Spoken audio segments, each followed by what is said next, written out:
오늘부터 우리가 십계명을 볼 것인데요. 여러분, 십계명은 보물입니다. 보물이 뭡니까?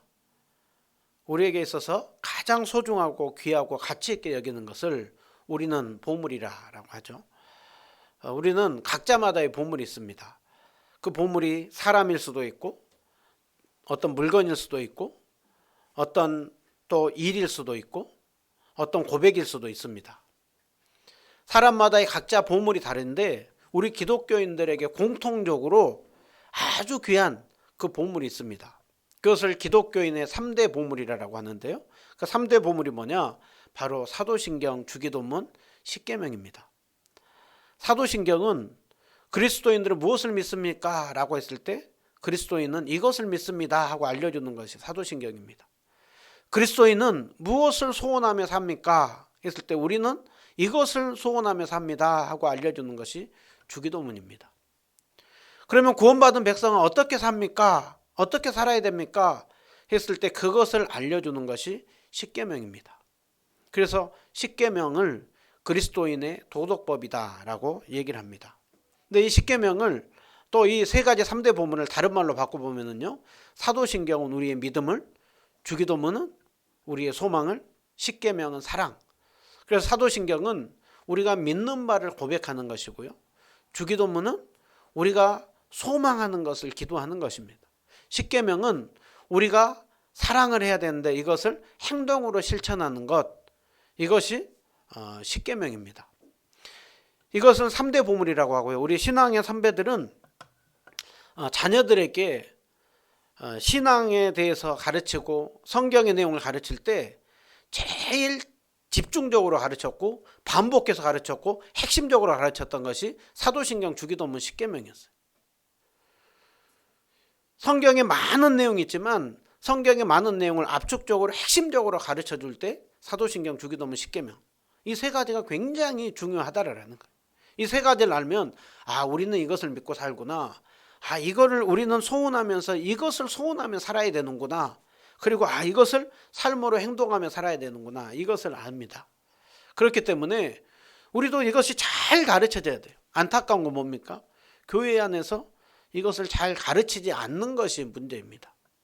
근데 우리가 사도신경, 주기도문을 작년에 말씀을 나눴었습니다. 얼마나 이렇게 기억이 나는지 모르겠어요. 확실한 거는 사도신경, 주기도문 작년에 했었습니다. 그리고 이제 3대 보물 중에 마지막 하나인 십계명에 대해서 오늘부터 이렇게 말씀을 이렇게 나누려고 합니다. 이 시대가 뭘 믿고 있는지 믿음이 흔들리는 시대예요. 그리스도인이 당신은 무엇을 소원하며 삽니까? 라고 했을 때 나는 이것을 소원하며 삽니다 라고 하는 주기도문 안에 있는데 주기도문은 내팽개치고 그냥 다른 것을 소원하며 살아갈 때가 많아요. 그리스도인은 이렇게 살아야 됩니다 하고 주님이 친히 우리에게 알려주는 것이 십계명인데 그것이 무엇인지 잘 생각하지 않고 그거 따로 살아갈 때가 많다라는 거. 그러기에 이러한 시대에 이 3대 보물이 더 잘 전해야 되고 그 중에 십계명을 우리가 말씀을 전하려고 합니다. 하나님께서 십계명을 왜 주셨고 십계명을 주신 목적이 무엇인가? 그거는 십계명을 주신 배경을 보면 알 수가 있습니다. 하나님께서 이스라엘 백성들을 애굽에서 건져내어서 바로 가나안 땅으로 데려가지 않고 그 광야길로 돌아가게 하는데 하나님이 모세를 불렀을 때부터 미리 말씀하셨던 것이 내가 애굽에서 내 백성들을 구원해낼 것인데 너는 이 산으로 함께 그 백성들을 데리고 와라. 이곳에 와서 나를 섬기는 것을 하나님께서 배우게 할 것이라 라고 했습니다. 그래서 이스라엘 백성들은 애굽에서 건져내고 나서 2달 만에 시내산에 도착합니다. 시내산에서 굉장히 중요한 언약식을 맺습니다.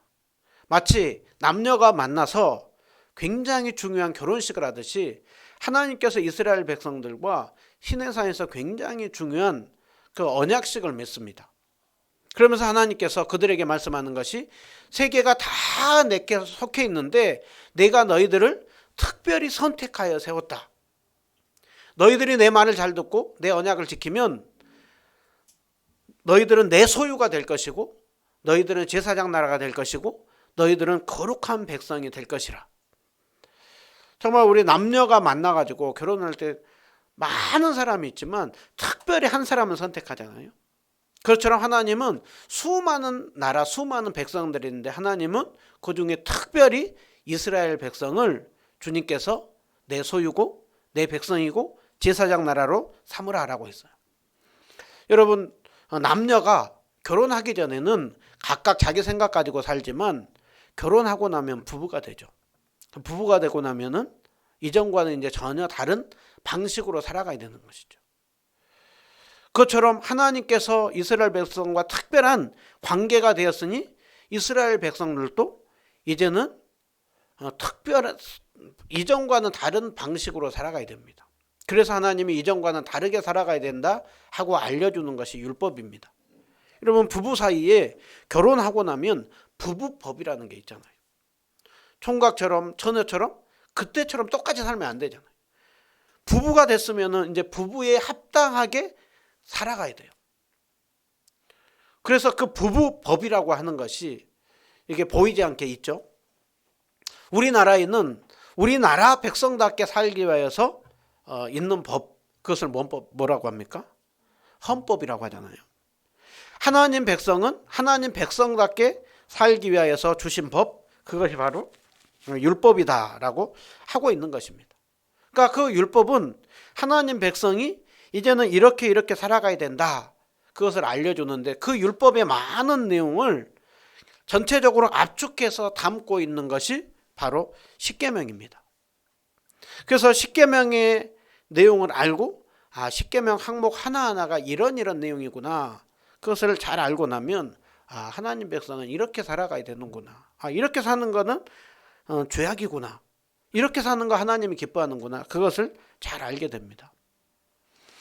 여러분, 십계명을 받는 위치를 잘 생각할 필요가 있는데요.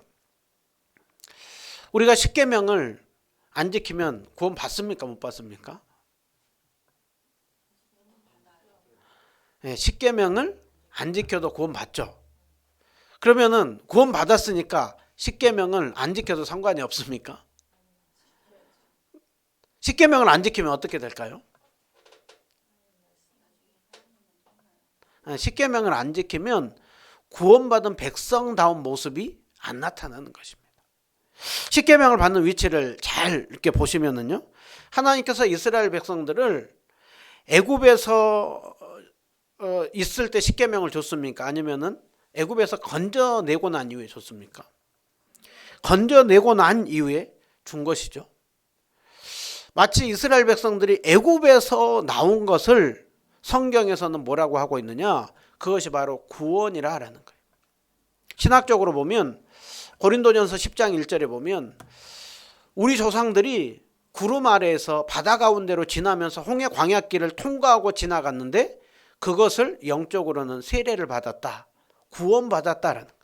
단순히 애굽에서 나온 거는 그냥 나라가 바뀌고 땅이 바뀐 것이 아니라 그 바로의 종살이 아래, 그 마귀의 지배 아래서 벗어나서 영적으로 하나님의 자녀가 된 것입니다. 그래서 구원받고 난 이후에 이제 하나님께서 그들에게 십계명을 준 것입니다. 그래서 십계명은 안 지켜야 구원받는다가 아니라 구원받았기 때문에 십계명을 지켜야 된다는 거예요. 그래서 십계명은 구원의 조건이 아니라 구원의 열매입니다. 구원받은 것에 감사해서 그에 합당하게 살아가는 것입니다. 그래서 오늘 하나님께서 오늘 십계명을 주면서 먼저 말씀하는 게 뭐냐? 나는 애굽 땅 종되었던 집에서 인도하여 낸 여호와 하나님이라. 잘 보십시오. 인도하여 낼 하나님이라고 하고 있습니다. 아니면 인도하여 낸이라고 하고 있습니까? 네, 인도하여 낸이에요. 인도하여 낼 거라고 하는 것은 장차할 건데, 인도하여 냈다, 이미 애굽 땅에서 구원해 냈다라는 거예요. 구원 받았기 때문에 이제 너희는 이렇게 살아가야 된다 하고 이제 20장 3절부터 십계명을 선포하고, 그리고 그 이후에 율법의 내용을 쭉 얘기를 하는 것이 출애굽기, 민수기, 신명기, 그렇게 레위기, 그렇게 되는 것입니다. 그래서 십계명은 나는 너를 인도하여 냈다라고 했을 때는 하나님과 이스라엘 백성과의 관계가 이제 특별한 관계가 됐다라는 거예요. 언약식을 할 때 특별한 관계가 됐다라는 거예요. 하나님은 왕이시고 이스라엘 백성은 백성이고, 하나님은 주인이고 이스라엘 백성은 종이고, 하나님은 아버지고 이스라엘 백성은 아들이고. 그래서 오늘 이 십계명은 왕 대신 하나님이다라고 하는 것, 세상 모든 만물을 창조하는 하나님이고 너희를 구원한 하나님이고, 내가 너희들의 왕으로서 이제 너희들에게 명령을 선포한다는, 왕이 명령을 전했는데 백성이 그것을 따르지 않을 때 그 나라는 전혀 어수선한 나라가 되잖아요. 그렇기 때문에 십계명을 구원받았기 때문에 십계명은 지킬 수도 있고 지키지 않아도 되는구나, 더 이상 이제는 율법에 매일 필요가 없어요 라고 하는 걸, 이것을 무율법주의라고 합니다. 여러분, 율법은 우리에게 선한 것입니다. 율법이 우리에게 주는 세 가지 유익은, 율법은 우리로 하여금 첫 번째로는 죄를 깨닫게 합니다. 두 번째로는 율법은 죄를 억제하게 합니다. 세 번째로는 율법은 우리로 하여금 점점 하나님을 닮아가는 성화의 삶을 살게 합니다. 십계명을 알게 되면 우리는 십계명을 보면서 다 지킬 수 있습니까? 없습니까? 십계명 지킬 수 없죠.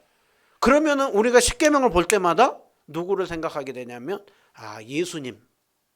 예수님 때문에 내가 주님 앞에 살아가는구나. 십계명을 지키면 이렇게 하고 싶다가도 죄를 짓지 말아가. 그러면서 십계명을 하게 되면 점점 하나님 닮은 백성다운 삶으로, 신자다운 모습으로 바뀌어가는 것입니다. 여러분도 이제 직장에 또 이렇게 나가시고 안 믿는 또 사람들 많이 만나지만, 제 아내도 이제 직장 다니잖아요. 저는 주로 이제 성도님들을 이렇게 만나고 또 믿음에 있는 울타리 안에 있지만, 제 아내 얘기만 들어도 직장에 믿는 사람보다 믿지 않는 사람들이 훨씬 많잖아요.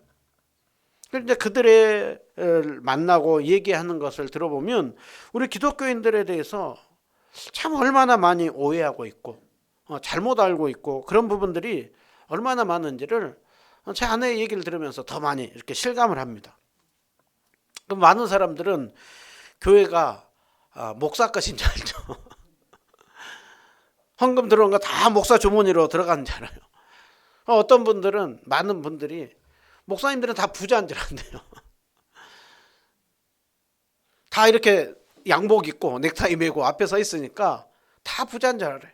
여러분, 언론에서 얼마나 교회를 비춰줄 때 얼마나 화려한 교회, 얼마나 그렇게 호화로운 생활하는 목사님들을 비춰주잖아요. 그러니까 목사님들이 다 부자인 줄 알아요. 또 한국교회 성도들을 기독교와 이단을 동일시 여기는 일들이 많아요. 기독교가 없어져야 된다. 굉장히 기독교인들 무례하고, 굉장히 법 지키지 않고 질서 지키지 않고 그 사회에 굉장히 악영향을 끼치는, 여러분, 거기에는요 언론이 굉장히 편파적으로 왜곡하고 보도하는 부분도 있고, 또 잘못된 정보들을 가지고 있고 이 부분들도 있지만, 또 한편으로 우리도 생각을 해봐야 됩니다.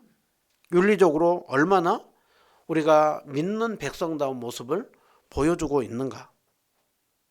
얼마나 그들이 보았을 때 저 사람은 그래도 참 뭔가 좀 말하는 게 다르구나. 우리 십계명에 있는 거 쉽게 말하면 거짓말하지 말라고 했는데 저 사람은 그래도 진실하려고 하구나.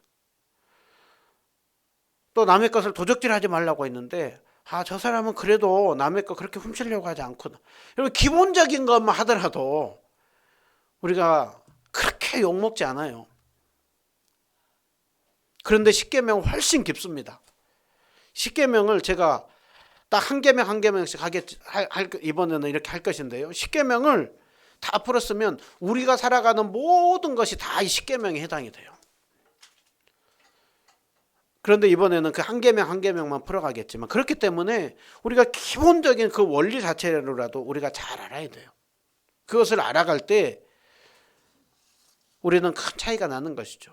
제가 북한에서 탈북한 친구들 있는 학교 몇 번 가서 이렇게 만나고 섬기고 했었거든요. 그런데 거기에 오랫동안 선생님하고 교장하신 분이 얘기를 들어보면 저 친구들이 여기 와가지고 있을 때 보면 굉장히 사회적이고 도덕적인 수준이 참 많이 낮다라는, 거짓말도 정말 이렇게 많이 한다라는, 그러면서도 그거에 대해서 별로 죄책감이나 그런 부분들을, 왜 그것이 그렇게 나쁜 것이냐, 그런 부분들이 굉장히 뒤섞여 있고 그런 일들이 많다라는. 그런데 이제 몇 년 지나고 교육을 받고 가르치고 하다 보면 이제 그 친구들이 이 몇 년 사이에 굉장히 크게 바뀐다라는 거예요. 여러분, 십계명도 동일합니다. 우리가 그것을 계속해서 알고 또 그 내용이 무엇인지를 알고 생각하고 할 때 큰 차이가 있는 것이죠. 우리가 이번에 이 십계명을 할 때 그 부분을 더 생각하고 정말 우리의 삶이 더욱더 주님 앞에 더욱더 바뀌는 시간 되기를 축복합니다. 십계명이 정말 중요하다라고 하고 있는데요. 그거는 성경 자체에서 얼마나 중요한지를 우리에게 알려줍니다. 십계명을 줄 때 먼저 하나님이 이렇게 말씀하죠. 하나님이 이 모든 말씀으로 말씀하여 이르시되 하면서 나는 너희를 애굽 땅 종되었던 집에서 건져냈다. 그리고 율법을 말씀하는데 제일 먼저 말씀하는 것이 십계명이에요. 그러니까 우선적으로 십계명을 말씀하고 그 이후에 이런저런 율법의 내용들을 하나하나 풀어줍니다. 이제 출애굽 2세대가 가면 모세가 모압 평지에서 출애굽 2세대에게 또 율법을 전해주는데, 신명기 그 내용도 제일 먼저 모세는 십계명을 얘기하고 그 위에 십계명 내용 하나하나를 이렇게 풀어줍니다. 그래서 십계명이 성경에 2번 나오죠. 출애굽기에 나오고 그리고 신명기 5장에 이렇게 나옵니다. 첫 번째로는 출애굽 1세대에게 들려주고 두 번째로는 출애굽 2세대에게 들려줘요. 그런데 제일 먼저 얘기하는 것이 십계명이라고 하고 있는 거예요.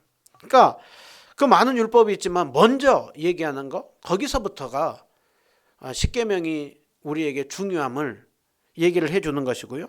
두 번째로 십계명을 이들이 받을 때 시내산에서 받는데요. 십계명을 받을 때 이들은 직접 생생하게 듣습니다.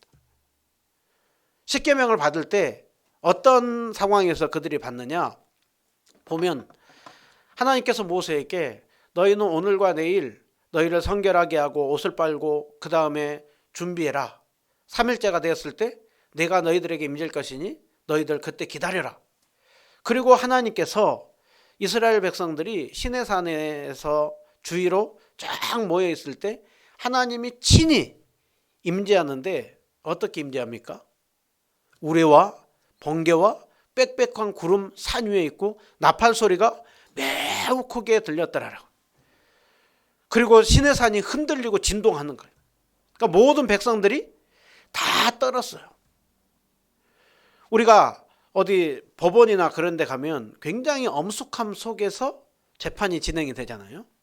지금 이 시내산에 거룩하신 하나님이 친히 강력함으로 임재할 때 그들은 굉장한 위험 속에 있었어요. 그때 하나님께서 친히 생생하게 10가지의 내용을 직접적으로 그들의 귀에 들려줍니다. 10가지 귀의 말씀을 들려주고 나니까 이스라엘 백성들이 너무 두려운 거예요. 그래가지고 모세에게 우리에게 직접 얘기 듣는 게 너무 두렵다고, 너무 무섭다고. 그러니까 모세, 당신이 하나님 말씀 듣고 우리에게 들려달라.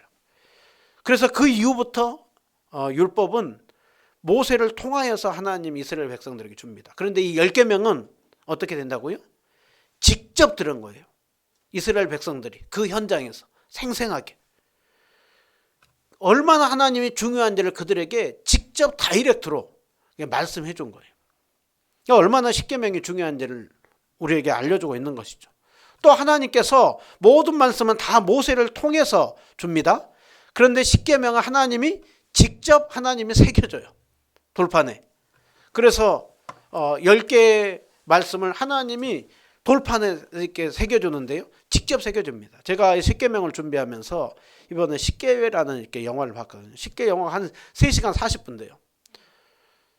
긴 이야기예요. 모세가 태어날 때부터 해가지고 왕자가 되고 그 다음에 광야에 있고 하나님의 부름을 받기 긴 얘기인데 그 10개 영화의 가장 그 꽃은 뭐냐?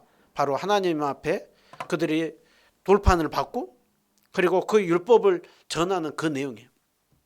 10개라는 영화를 보면 모세가 시내산 위에 올라가서 있을 때 하나님이 불 가운데 임재합니다.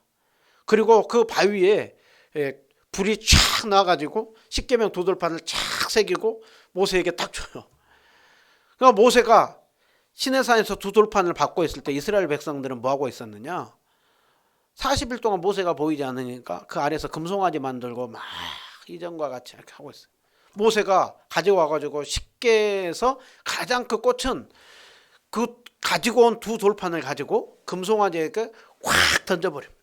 그러면서 너희는 이것을 받을 자격이 없다. 그리고선 두 돌판을 팍 던져버려요. 돌판이 팍 깨졌어요. 하나님이 모세에게 너는 돌을 깎아가지고 다시 올라와라. 그리고 하나님이 다시 친히 직접 써줍니다. 그래서 십계명은 하나님이 친히 써준 글씨예요. 얼마나 중요하면 하나님이 직접 써줬다니까요. 모세가 쓴 게 아니에요. 하나님이 친히 써준 말씀이에요. 왕이 백성들에게 이것이 너희들이 지켜야 될 법이다 하고 명령을 내린 것처럼 하나님이 직접 내려준 거예요. 그러니 우리가 이 법을 얼마나 귀히 여기고 우리가 생각하고 살아야 되겠어요. 또 이 십계명 이것이 얼마나 중요한지 하나님께서 이스라엘 백성들이 광야를 갈 때 제일 먼저 법궤가 가잖아요. 성막에 갈 때 법궤가 갔는데 법궤 안에 뭐가 들어있느냐? 아론의 쌍난 지팡이와 그 다음에 그 만나가 있는 항아리 그리고 두 돌판 십계명 이 법궤가 그 안에 들어있는 거예요. 여러분 이 안에 들어있는 이유가 무엇이겠습니까? 이 십계명은 오고 오는 세대 가운데 계속해서 전해져야 되는 말씀이라는 것이죠. 그리고 또 오늘날은 왜 법궤가 두 개냐? 이전에만 하더라도 1계명에서 4계명 하나님 사랑이 적혀 있었을 것이고 한쪽은 5계명에서 10계명 이웃 사랑이 적혔을 것이다 라고 하는데 오늘날은 이것이 고대 근동 그때를 생각해 보니까 오늘날 이거를 뭘로 생각하면 되냐면 계약서로 생각하면 돼요. 우리가 계약을 할 때 주인과 그 다음에 임대인, 임차인이 서로 계약서를 한 번씩 갖잖아요.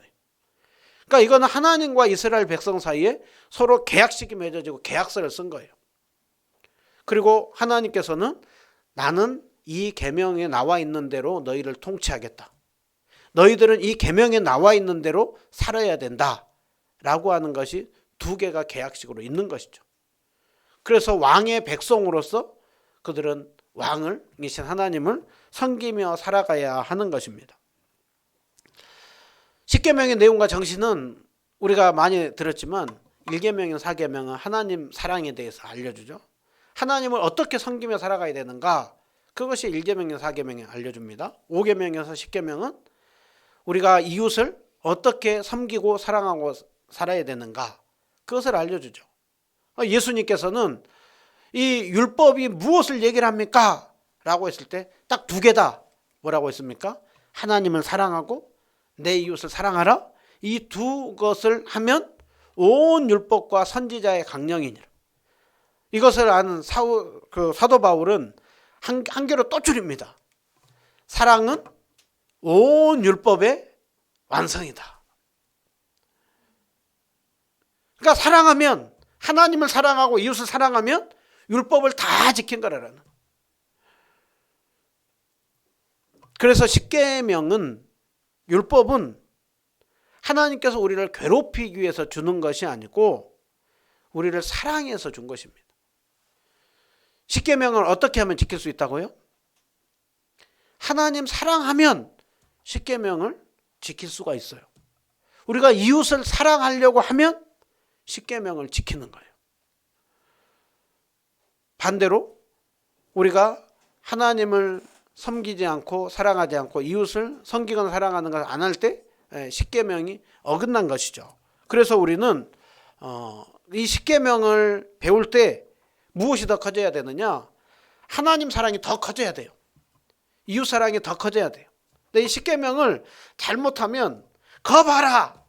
자기에게 적용하는 것이 아니라 다른 사람을 정죄하는 데 쓰죠. 야, 몇 계명이 뭐라고 했느냐.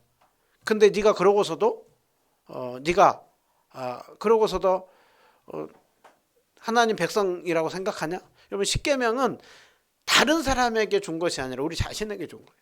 그래서 2절에 보면 나는 너를 애굽 땅에서 인도하신 너의 하나님 여호와다.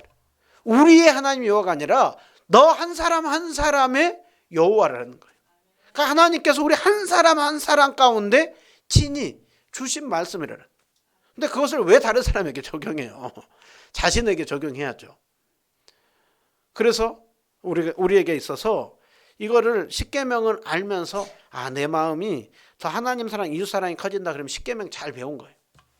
그런데 배우면 배울수록 그래, 얘가 이거 보니까 그래, 저 집사 저 권사는 저 성도는 아니야 라고 하면 십계명을 잘못 적용하는 거예요. 십계명은 사랑의 계명입니다. 이걸 배우면서 사랑이 커져가야 됩니다. 이렇게 중요한데 왜 십계명을 사람들이 잘 모를까요? 그거는 교회 밖에 원인이 있고 교회 안에 원인이 있습니다. 교회 밖으로는 오늘날 시대와 문화적인 영향이 커요. 여러분, 이 시대에 어떤 시대라고 하고 있느냐면 다원주의 시대라고 하고 포스트 모더니즘 시대라고 얘기를 해요. 그거는 절대 진리를 부인한다라는 거예요. 보편적인 것 없다라는, 상대적이고 다 각자라는, 너도 옳고 나도 옳다라는. 여러분, 너도 옳고 나도 옳다, 그것이 한편으로 좋은 것 같지만 반대로 절대 옳은 것은 없다라는 거예요. 그러니까 너도 옳고 나도 옳으니까 나에게 그것 옳다고 강조하지 말라라는 거예요. 그래서 오늘날 얘기를 하는 것이 네 마음대로 살아, 네가 원하는 대로 살아. 그리고 가장 오늘날 중요시 여기는 것이 바로 자기 자신이에요. 십계명은 누구를 향한다고요? 하나님을 향하고 이웃을 향해요. 그런데 오늘날 하나님, 이웃 나는 별로 관심 없어요. 오직 나만 관심이 있어요. 그래서 절대 진리를 부인하고 내가 곧 법이고 내가 행복해야 돼요. 그래서 여러분, 자자 얘기를 합니다. 자자 얘기를 하면서 우리 인간을 굉장히 긍정적으로 보는 거기에는 결국 인간관이에요. 인간관. 사람에 대해서 어떻게 보느냐라고 했을 때 하나님이 사람을 굉장히 귀하게 창조했죠. 그런데 우리는 성경적으로 봤을 때 뭐라고 하고 있습니까? 예수님께서 뭐라고 했습니까? 너희 마음속에 음란과 살인과 질투와 교만과 그 모든 것들이 가득하다고 하고 있습니다. 여러분, 우리 내면을 자꾸 보면 뭐가 보일까요? 아픈 내가 보여요. 아픈 내가. 상처받은 내가 보여요. 늘 우리 자신에게 내면에 관심을 가져요. 그러면서 오늘날 인기 있는 것이 내적 치유, 내적 상담. 그리고 거기에 사람들이 뭐예요? 여러분, 하나님은 우리를 존귀히 여깁니다. 우리 자신을 함부로 쉽게 우습게 여기라고 하지 않습니다. 우리 자아 중요합니다. 그런데 우리 자아는 성경에서 봤을 때 우리 스스로 자아 망가져 있다라는 거예요. 그러기에 우리는 우리 자신 자체를 보면 사는 것이 아니라 주님 안에서 우리를 바라봐야 되는 거예요. 근데 오늘날 주님 안에서 보는 이거는 빠져버리고 그냥 내 자체에만 집중하게 하는 것이죠. 나는 다른 사람 관심 없고 나 한 사람 그냥 이렇게 하면 좋겠어요. 여러분, 이것이 오늘날 팽배한 사회입니다. 그리고 절대적인 진리 없어요. 그것을 대표적으로 보여주는 시대가 어느 시대냐? 사사시대죠. 사사시대의 특징이 뭡니까? 이스라엘의 왕이 없으므로 각기 소견에 옳은 대로 행하였더라. 여러분, 오늘 왕이 명령을 주잖아요. 이스라엘의 왕이 누굽니까? 하나님이 이스라엘의 왕인데 이스라엘의 왕이 없대요. 그거는 하나님을 왕으로 인정하지 않고 자기 소견에 옳은 대로 사는 시대라라는 거예요. 그렇기 때문에 오늘 교회 밖에 원인에서 우리는 다시 벗어나야 됩니다. 우리는 말씀 안으로 들어와야 됩니다. 그리고 절대 진리가 있고, 그리고 우리에게 가르쳐준 도덕법이 있다. 이것을 분명히 알고 살아야 돼요. 그러면 법에는 율법을 크게 나눠보면 세 가지가 있어요. 종교 제사법이 있고, 또 한 가지가 시민법이 있어요. 그리고 도덕법이 있어요. 제사법은 그 당시에 하나님을 어떻게 섬겨야 되는가 구약에 알려준 것인데 예수님이 오심으로 다 완성이 됐어요. 구약의 시민들은 어떻게 살아가야 되는가, 돼지고기 먹으면 안 되고 핏째 먹으면 안 되고, 이것도 그 당시에 구약의 시민들에게 얘기하고 1년에 3번씩은 성전에 가야 되고, 그것도 그 당시에 시민들에게 알려줬는데 그것도 다 완성이 됐어요. 근데 우리에게 그대로 이어지는 것은 도덕법이에요. 이 도덕법은 우리에게 있어서 구약에만 해당이 되지 아니요. 오늘날 우리에게 오고 오는 세대에게 그대로 해당이 된다는 거예요. 그래서 절대 진리를 부인하는 그 속에 우리는 절대 진리가 있다. 도덕법이 있다. 그것이 참된 그리스도인 살아가야 되는 법이다. 하고 교회 밖에 원인에서 끌어와야 돼요. 그러면 교회 안에서 십계명을 왜 잘 모를까요? 잘 안 가르치죠. 사도신경, 주기도문, 십계명 잘 안 가르쳐요. 그거 가르치면 성도들이 싫어한다고. 굉장히 딱딱하고 굉장히 그것이 어떤 교리력이고 그거 한다고 해가지고 바뀌지 않는다. 아니요. 여러분, 사도신경, 주기도문, 십계명 그렇게 중요하니까 우리가 예배 때마다 하잖아요. 그런데 이것을 제대로 안 하니까 사도신경은 예배 시작할 때 그냥 하는 고백하는 거. 주기도문은 예배 끝날 때 하는 거. 십계명은 언제 또 이렇게 찬양하거나 이렇게 하고 할 때는 해보지, 십계명 중에 몇 개나 알고 계세요? 라고 해보면 가만히 있자. 4계명이 뭐더라? 7계명이 뭐더라? 하면서 하는 일들이 많아요. 도덕적으로 미국에서 설문조사를 했을 때 10계명을 나는 지키고 있습니다 하는 사람들 퍼센테이지가 굉장히 높대요. 근데 그 사람들의 퍼센테이지가 높은 만큼 도덕적으로 그 수준이 가고 있느냐라고 했을 때 그거와 별개를 해요. 왜요? 10계명을 문자로만 아는 거예요. 나 도둑질 안 했어요. 나 살인 안 했어요. 나 간음 안 했어요. 여러분, 그거는 그냥 문자적인 것만 보는 거예요. 부모 공경하라고 하지 않았냐라고 했을 때 문자적인 것만 얘기를 하는 거예요.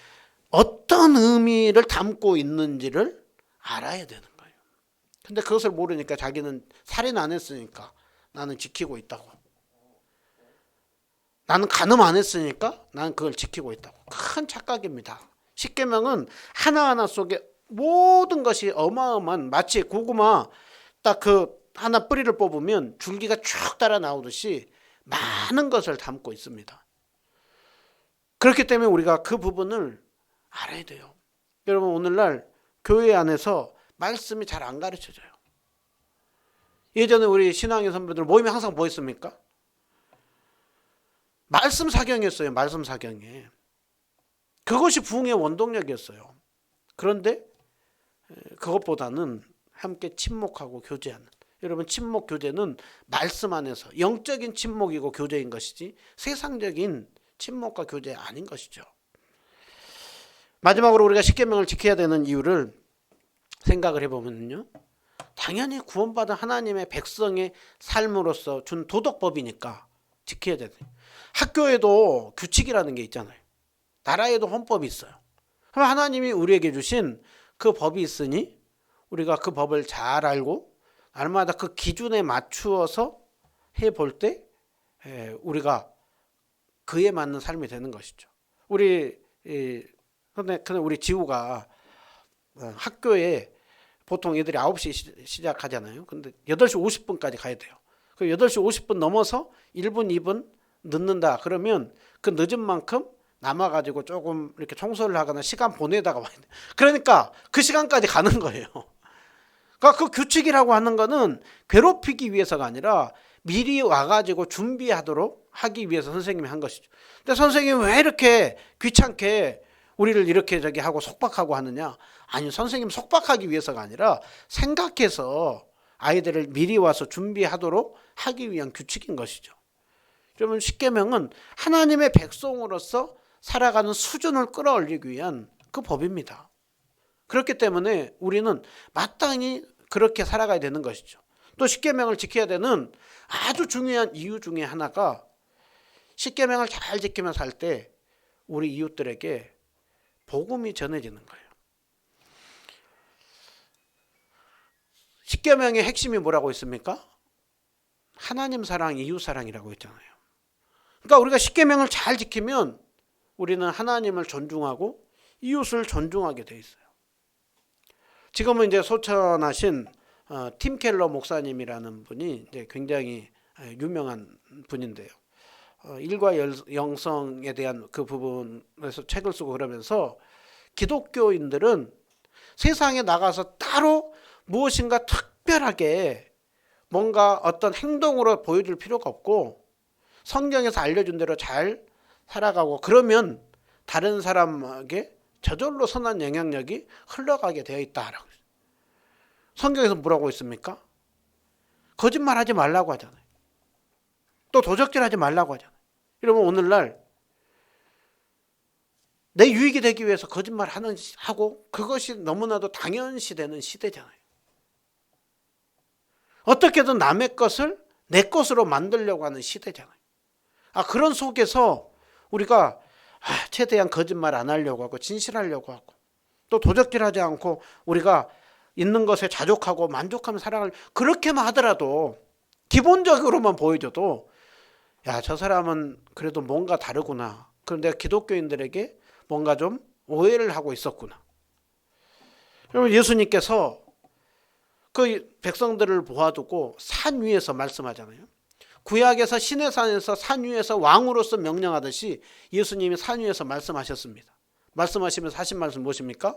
너희는 세상의 빛이고 소금이다.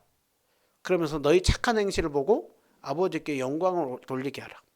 그리고 산상수 쭉 말씀하시고 그 중에 7장에 보면 열매로 참 신자인지 아닌지 아는데 어떤 사람이 좋은 열매를 맺느냐? 좋은 나무가 아름다운 열매를 맺고 못된 나무가 나쁜 열매를 맺는다.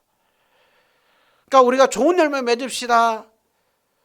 또 아름다운 열매 맺읍시다 하는데 그거는 맺읍시다 해가지고 되는 게 아니라 내가 좋은 열매가 되면 좋은 열매가 맺혀지는. 그래서 어느 목사님이 그런 얘기를 해서 어떤 분이 물었어요. 목사님, 어떤 분이 좋은 신자입니까? 물었어요. 어떤 분이 좋은 신자예요? 그러니까 그 목사님이 이렇게 좋은 사람이 좋은 신자입니다. 좋은 사람이 좋은 신자라는 거예요. 여기서 말하는 좋은 사람이라고 하는 것은 상식이 통하는 사람이에요. 기본적인 도덕 윤리가 통하는 사람이에요. 믿는다고 하면서도 정말 그 몰상식하고 무례하고 자기가 믿는다고 하는 그것으로 상대방을 굉장히 억압하고 제압하고 그거 좋은 신앙 아니라는 거예요. 수십 번을 금식을 하고 무슨 방언을 하고 삼층천을 왔다 갔다 하고 하더라도 그 속에 기본적인 것들을 하지 않고 상식이 통하지 않고 그거 좋은 신자 아니라는 거예요. 그거는 좋은 신앙이 아니라 그거는 못된 신앙이고 잘못된 신앙이라는 거예요. 그렇기 때문에 오늘 우리는 하나님이 우리에게 주신 기준 안에서 바라봐야 됩니다. 그런 속에서 우리가 다음 주부터 십계명을 하나하나 볼 때요. 정말 우리가 주님 앞에서 잘 배우고 세상의 소금으로 빛으로 좋은 열매로 정말 좋은 열매를 맺으면서 하나님 앞에 영광 올려드리고 다른 사람들에게 복음을 전하는 그 일에 귀하게 쓰임받는 우리 모두 다 되시기를 주님의 이름으로 축원드립니다.